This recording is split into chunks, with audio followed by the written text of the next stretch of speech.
Ok. Mi micrófono está muerto, creo. ¿Cómo están? 2 de la tarde acá, 12 del día en la costa este de los Estados Unidos. Queremos compartir con ustedes, ya que estuvimos hasta las 2 de la madrugada juntos anoche, viendo cómo avanzaban los resultados durante la noche. Queríamos compartir con ustedes un breve update con datos duros de lo que está pasando en este minuto, en que quizás de una perspectiva eminentemente electoral, del conteo de votos, se esté zanjando la cosa. Otra cosa es cuál sea la dinámica política de las próximas horas, y eso es lo que queríamos revisar con Tim Phillips, que está ahí, al que le voy a tener que traducir lo que estamos hablando. Tim, ¿cómo estás? How are you? Good, doing well. Good to see you again. We're going to ask you what's happening now.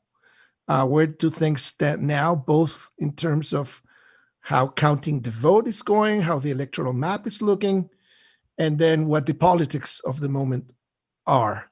So we'll get to that in a second. Y a Álvaro le hemos pedido que, en particular en el caso de Michigan y en cualquier otro lugar que él estime pertinente, compartir detalles de cómo va el conteo de votos para saber qué hacer en definitiva con las 5 naranjitas de las que hablamos anoche, del Orange Threat Meter, como lo bautizaron algunos. Así que entremos en materia. Nos despertamos con una situación que dice que 2 estados que Trump necesita ganar, Carolina del Norte y Georgia, nos vamos a demorar un rato en terminar de contar esos votos. Trump está adelante, no los tiene asegurados, pero tiene una ventaja relevante. Si pierde cualquiera de los dos, está fuera, porque perdió Nevada, porque temprano en la mañana quedó despejado que perdió Wisconsin, y ahora está decantando Michigan. Y si pierde Michigan, incluso si gana Pensilvania, incluso si gana los 2 estados que antes mencionamos, no tiene cómo llegar a 270 votos electorales. ¿Alguna corrección, Álvaro, a lo que acabo de decir? Le di la matemática. Entonces, preguntémosle a Tim. Tim, where do things stand right now? The electoral map, the numbers, Michigan, and the politics of the moment, which could be delicate. Yes, Trump has fallen behind in Wisconsin. The count is a little murky, but it looks like over 30,000, or between 25 and 30,000 vote margin there. At this point, given the loss of Arizona, which we discussed last evening, in those 11 electoral votes, he has to win 2 of these 3 states, Wisconsin, Pennsylvania, and Michigan. He has to win 2 of those 3. He has a lead in Pennsylvania that's narrowing as more of the absentee and vote by mail ballots are counted, which favor Biden. He could hold on in Pennsylvania. It's just unclear. In Michigan, it's a similar situation. It's too close to call. But at this point, if the Wisconsin numbers hold up, Trump would need to win both Michigan and Pennsylvania. It seems that Biden probably has an edge eventually in Michigan, although it's unclear. Most folks probably saw the president's statement last night or early this morning, I guess. He is definitely going to legally contest those states. He certainly has every right to do that. Democrats did that in 2000 when George W. Bush and Al Gore were very close. So he has every right to contest and make sure the ballots, once they're counted, that it's a clean, good process. Tim, before we get back to what that could mean in terms of the political dynamics of the following days, I'm going to put on screen the numbers of where the Wisconsin election is right now. Estamos viendo los resultados que en este minuto arroja el conteo de Wisconsin, con 95% de los votos contados, hay una ventaja de básicamente 20.000 votos a favor de Biden. Esta ventaja era de 5.000 votos cuando se había contado el 90% de los votos. Todo indica que esto podría profundizarse a favor de Biden. Estos son los números de Michigan en este minuto, con 96% de los votos contados. Biden aparece con una diferencia, ¿cuánto? 30.000 votos. No tengo yo claro cuál ha sido la dinámica de esto, pero es un poco lo que se venía anunciando. Tim, going back to the Michigan numbers, is there any reason to believe that in the 5%, 4% that's still to be reported and counted in Michigan, Trump could make up the difference of roughly 30,000 votes at the moment for Biden? It is unlikely. There are some votes out in Kent County, which is a county in western Michigan, Grand Rapids, that Trump is winning, that are not fully reported yet. So he could, but it's unlikely at this point that it would be able to make up that significant a margin. Álvaro, sobre ese aspecto del mapa, ¿algún comentario? Porque lo que Tim nos dice es que es improbable, poco probable que en lo que queda por contar pudiese descontar la ventaja Trump. Hay un bolsón de votos por ahí, pero que en general lo que queda sería favorable a Biden, con lo que se consolidaría la ventaja de Biden en Michigan. Sí, lo que ocurre es que todavía falta para reportar un porcentaje importante, casi el 25% del condado de Wayne, donde está Detroit. Y en ese sentido, los márgenes de Biden sobre Trump en ese condado son 2-1. Entonces, es donde está la ciudad de Detroit. Y eso podría terminar inclinando la balanza, porque en el fondo, en las áreas urbanas, Trump no está cortando distancia. Claro, al revés, tiende a Marcelo. Justamente ahora el diputado Guillermo Ramírez, que está conectado, nos hace un alcance y le quiero a Álvaro, a ti y a Tim preguntar su opinión sobre esto. Si se fijan en Michigan, la diferencia en este momento es de 30.000 votos y la candidata que muchos no la conocen, y creo que esta es una muy buena oportunidad para contarle a algunos, la candidata Joe Jorgensen, que es la candidata del Partido Libertario en este estado, porque no son solo dos candidatos, hay algunos más. Y Joe Jorgensen del Partido Libertario está obteniendo en Michigan 57.500 votos, que probablemente podrían ser clave. De hecho, algunos me preguntan, ¿perderá la elección por Joe en este estado? Tim, a member of Congress who is following this just pointed out through Marcelo that Joe Jorgensen, the Libertarian candidate, right now has a larger number of votes than that of a difference between Biden and Trump, 50,000 versus 30,000 difference. Yes, but it is important to note that in this current era, in the Trump era, a libertarian vote, which traditionally almost always took from the Republican, does not really equate as directly during the Trump era. You have a lot of white collar, younger, Caucasian white voters who do not like Trump's manner, tone, and style. And they would probably vote against him, but they really don't want to vote for a Democrat. So it's not as direct a correlation as it would have been during the Bush era, claro, or when Mitt Romney was running. So yes, it on balance hurts a bit, but by no means would it be a one-for-one takeaway. Okay. Claro, la esencia en español de lo que acaba de decir Tim es que no se puede suponer que todos esos votos hubiesen estado disponibles para Trump. Probablemente se habrían quedado en su casa. Como si probablemente todos los votos del Partido Verde, que son alrededor de 15.000, sí irían, yo creo, al Partido Demócrata, ¿no? Unlike what would have likely happened with the Green Party votes that had there not been on the ticket would have gone for Biden. Tim? Yeah, it would be a more direct correlation on the Green Party for sure, but there wasn't one in Michigan.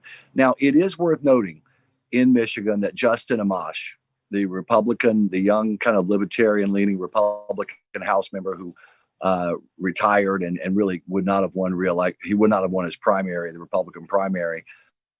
He was against Trump, pounded up way pretty aggressively at President Trump. So he would have cost, probably a larger share of those libertarian votes, than elsewhere. So on balance, it definitely hurt Trump more, but it's not like the old days, like the pre-Trump era, when it would have been almost a 1-for-1 loss for the Republican nominee.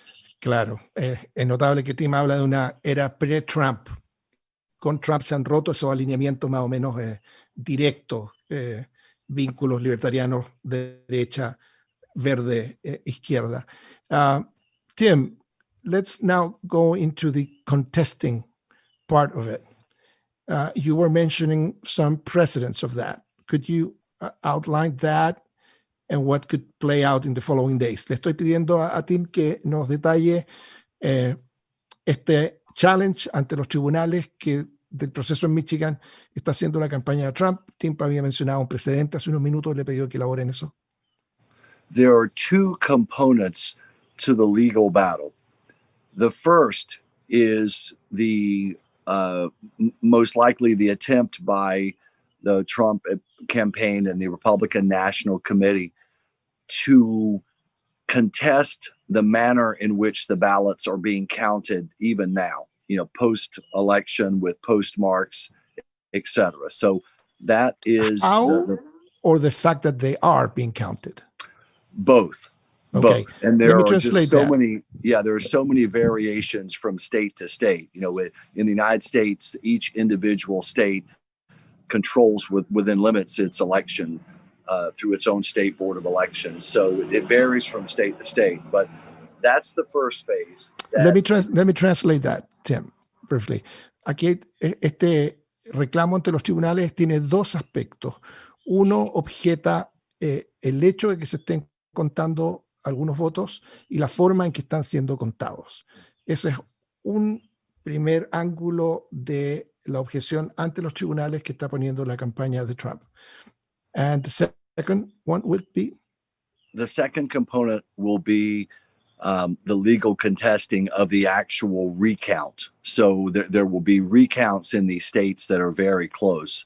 A percentage point or less, which could very much be the case in half a dozen states. Contesting to stop recounts or contesting to demand recounts?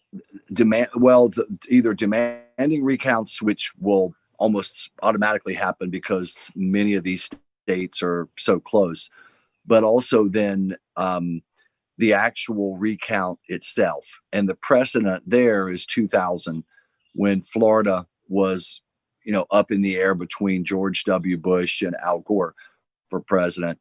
And they went into about a 34-day recount battle in Florida. And then also in 2004, John Kerry, the Democrat nominee, contested elements of Ohio, which was the decisive state for Bush that year.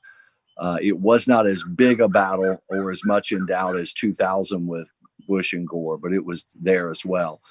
So it's those two components to the legal efforts happening. One is going on literally starting now over how to count the ballots. And then secondly, will be that recount component in a number of these states. El segundo aspecto de esta controversia que va a haber ahora tiene que ver con la revisión, el reconteo de los votos, algo que se gatilla automáticamente en algunos casos cuando el margen de diferencia es muy grande y respecto del cual está el presidente de la elección, del precedente de la elección del 2000 entre Bush y Gore y del 2004 en que el candidato demócrata en Ohio, otro de los estados claves, fue él el que pidió un recount dado que la distancia era estrecha. Tim, last question and we'll let you go. The politics of the moment. Even though this was kind of expected, announced, what is the level of tensions? Which way could it go? What could we expect from Biden? Should we expect him to just walk out there today and raise his hands and declare himself the winner? What do you expect for the next 12 hours? Well, Perdón, give me a second, let me translate the question. Le he preguntado cuál es la la fisonomía política del minuto, qué se puede esperar en este ambiente, a pesar de que esta situación está un poco anticipada, qué se puede esperar de Biden en las próximas horas, que se declare ganador. ¿Cuál es la textura política del momento? Sorry, Tim. Yeah, if you listen to the commentator and pundit class, you would think the tensions are through the roof. But if you're, talking and interacting and watching average Americans, they're not outlandishly high. They're not that high. The tensions are not at this moment. Biden said last night that, and then he echoed it through a brief statement this morning, that as far as he's concerned, now is not the moment to claim victory. People saw President Trump's comments last night. But the level of tension, again, among average Americans is just not that high right now. Again, the commentator class, the pundit class, they're at a fever pitch, but average Americans are a bit more circumspect about where things stand right now. I will say this: most Americans, or many Americans, were repeatedly told this election was not going to be close by the pundit class, and that again turned out to be wrong, like in 2016. So I think this is a further diminishing of credibility for the pundit or the political class. Claro, Tim nos dice que el ambiente de tensión política que transmiten y comunican los comentaristas políticos y la clase política en general no tiene no es un reflejo exacto de lo que la gente común y corriente experimenta o cómo está viviendo el minuto, y que en general es la misma clase política, los mismos comentaristas que dijeron que esta elección no iba a ser apretada, que iba a ser barraca, y cosa que no ocurrió. I promised that was going to be the last, but one more question, Tim, because at this point we don't know whether this is news or fake news or what. Le quiero preguntar una cosa extra, Tim, un dato específico que no sabemos si es noticia, fake news o qué. I read a report today that one bunch of 128,000 votes, this was in Michigan, that came to be counted, went 100% for Biden, which, if true, would raise some eyebrows. Have you heard anything about it? Is it just one of those things doing the rounds on the internet? What is there to it? Had you heard about it? I had not. There are a lot of, questions out there. For really, two things are happening this year that are, I think, unprecedented is a reasonable way to put it. One, the sheer voter turnout is at a historic level, which is frankly a good thing for a representative democracy in our country. At the same time, our state officials are not used to dealing with levels that high. The second thing that's happened is the unprecedented number of early votes that in many states they did not begin counting until last night. And so you literally have millions and millions of paper mailed in ballots, many of which are or almost all of which are sealed. They have to be unsealed and then fed through machines to be counted. And we just most of the states, or really the states, have never seen that level of votes. And so, for example, in Georgia, the vote counting stopped on the early voting by mail because the key center in Atlanta, they said, had a water main break. And so they literally were in danger of having flooding. So they stopped the counting. And so most of the states just have not seen this level of vote by mail ballots, and many of which in a lot of these states, they didn't start counting until last night. Let me communicate that, the gist of that.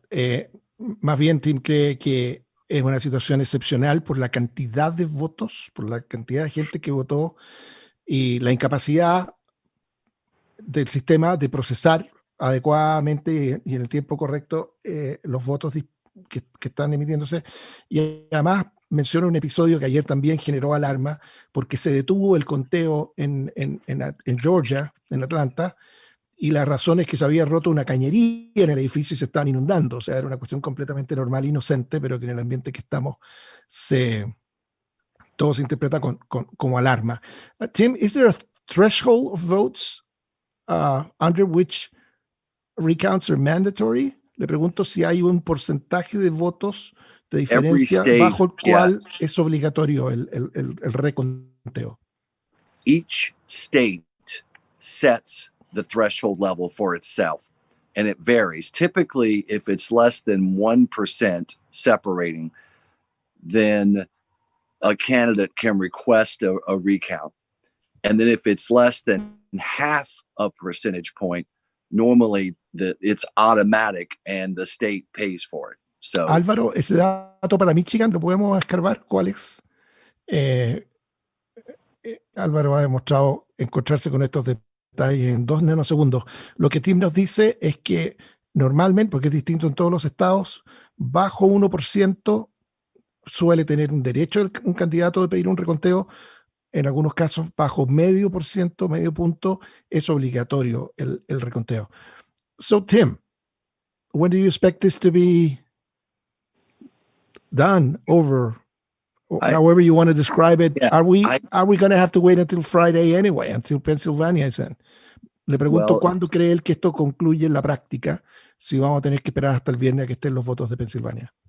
If Michigan and Wisconsin, continue the way they're going, and if they are declared for Biden, then no, it would not be a wait for Pennsylvania.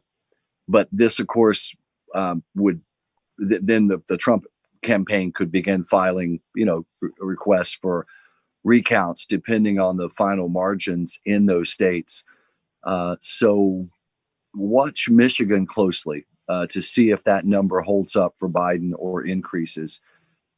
Because if it does put him in a much stronger position. So these next couple of days. And right now, 30,000 votes is just hovering about the 1% threshold. Claro, Tim dice que si ambos estados se resuelven y por márgenes amplios, probablemente esta cosa concluya. Pero que observemos Michigan, porque además con una diferencia de 30,000 votos sobre un universo de 3 millones, está ahí en el orden de 1%, a pesar de que yo no sé si son 3 millones de votos, pero creo que no era muy distinto a eso lo que habíamos visto. All right, Tim, we'll let you go. Thanks for your time.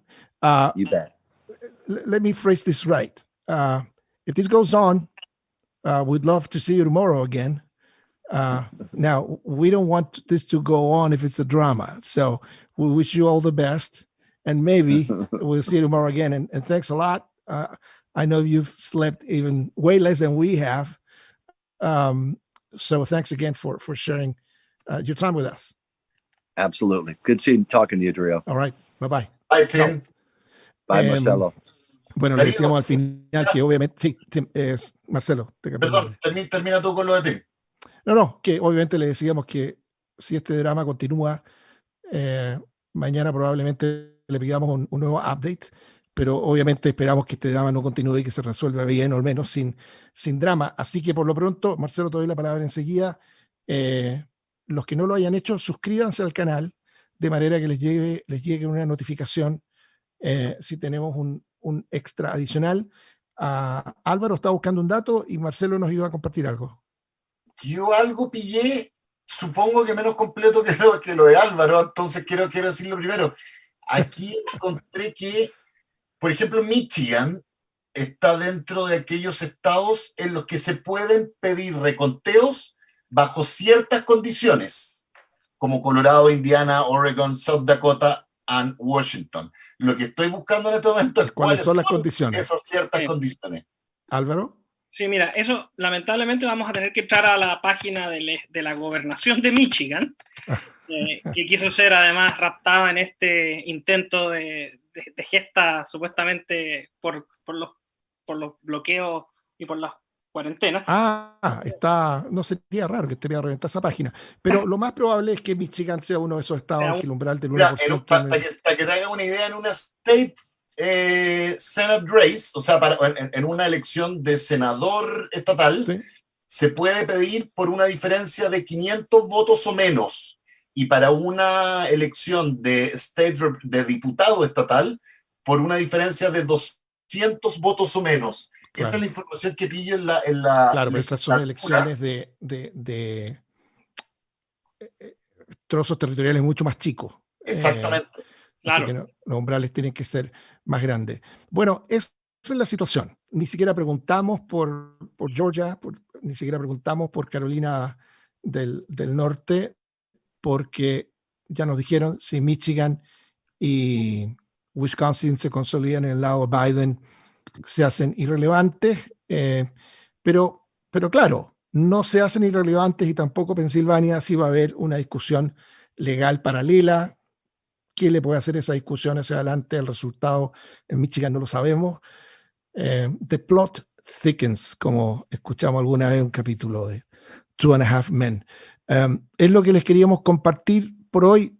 Álvaro, gracias porque sé que haya estado muy enchufado con esto. Bueno, Tim ya cortó, gracias a él.